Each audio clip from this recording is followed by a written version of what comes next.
ప్రభువునందు ప్రియులారా, మూలవాక్యంగా ఒక వాక్యాన్ని చదువుకుందాము.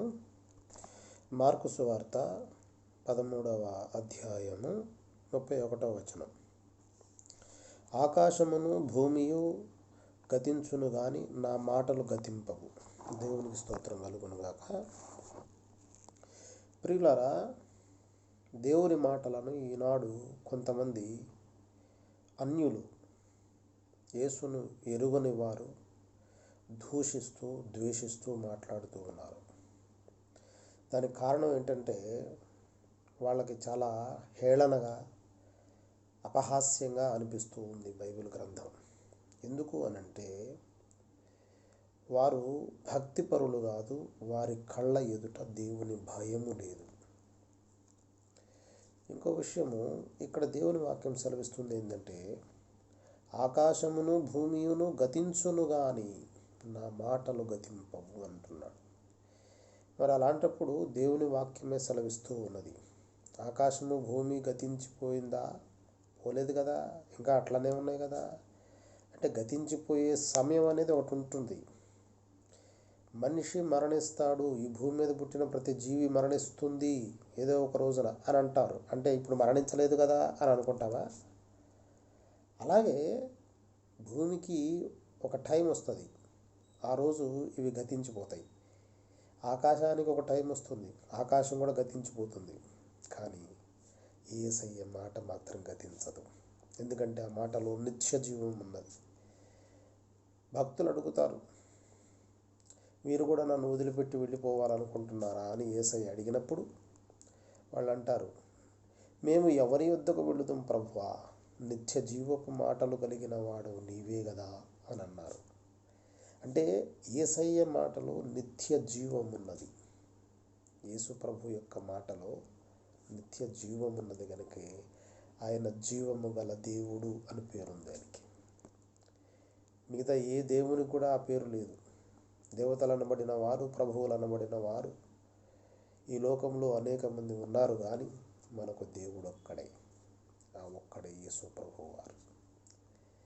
చాలామంది అవహేళన చేయవచ్చు, అపహాస్యం చేయవచ్చు, వ్యతిరేకించవచ్చు, దూషించవచ్చు, ద్వేషించవచ్చు. దాని గురించి మాకు బాధ లేదు. యేసయ్య మాట మాత్రం గతించదు. ఆకాశానికి భూమికి కూడా ఒక టైం అనేది దేవుడు నిర్ణయించాడు, కానీ యేసయ్య మాటకు మాత్రం టైం అనేది లేదు.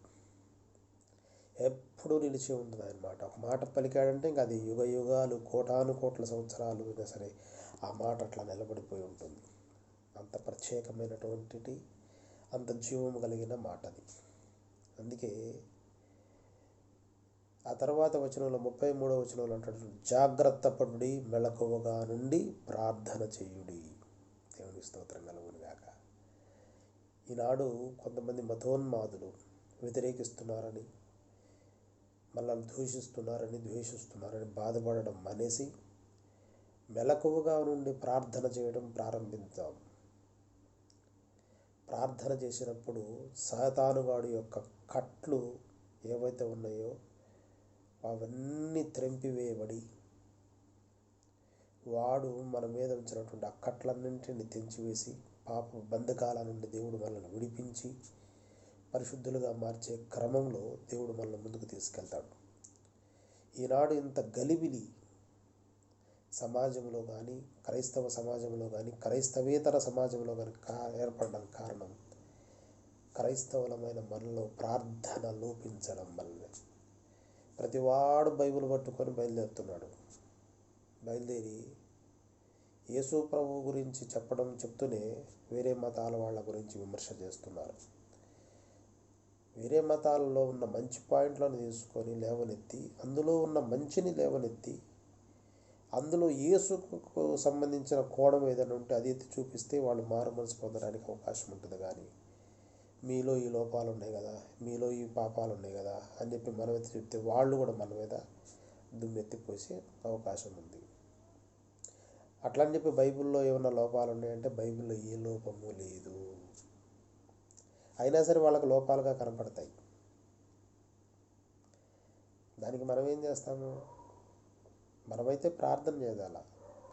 ప్రార్థన అనేది చాలా తక్కువైపోయింది.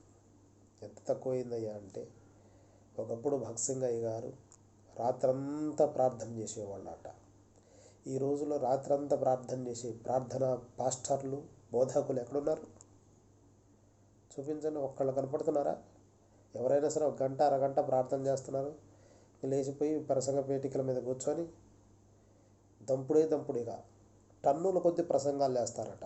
కానీ గంటల కొద్ది ప్రార్థన అనేది లేదు. టన్నుల కొద్ది ప్రసంగాలు చేస్తే మారు మనసు రావడం కమో దేవుడు కానీ, గంటల కొద్ది ప్రార్థన చేసినప్పుడు కొన్ని వేల ఆత్మలను రక్షించిన అనుభవం భగత్ సింగ్ గారి జీవితంలో ఉంది. గంటల కొద్ది ప్రార్థన చేసినప్పుడు కొన్ని వేల ఆత్మలను క్రీస్తు కొరకు పట్టగలిగినటువంటి సామర్థ్యము డాక్టర్ డిజిఎస్ దినకరన్ గారి జీవితంలో చూశాను. ఇంకా ఎంతోమంది ఉన్నారండి.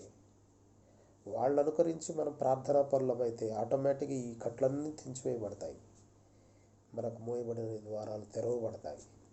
దేవుని వాక్యం అదే అంటుంది, ఆకాశం భూమి గతిస్తాయి కానీ నా మాట గతించదని అన్నాడు. ఆ మాట గతించని ఆ దేవుని మనం కలిగి ఉండబడి ఇవాళ ఎందుకు ఇంత ఇబ్బందులు పడుతున్నాం? మనం పోరాడాల్సింది ప్రార్థనలో దేవునితో పెనుగులాట చేయాలి. అప్పుడు దేవుడే వాటన్నిటిని సరళం చేస్తాడు. ప్రార్థన అనుభవం తక్కువైపోయింది. గంటల కొద్ది ప్రసంగాలు, గంటల కొద్ది వాదోపవాదాలు, తర్కం చేయొద్దని నేను అంటలేదు. దానికంటే ముందు 10 గంటలు ప్రార్థన చేయండి. వాదన చేయొద్దని నేను అంటలేదు.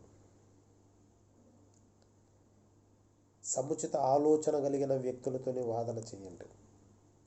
న్యాయంగా ఆలోచించి మాట్లాడే వ్యక్తులతోనే మీరు వాదన చేయండి, తర్కం చేయండి.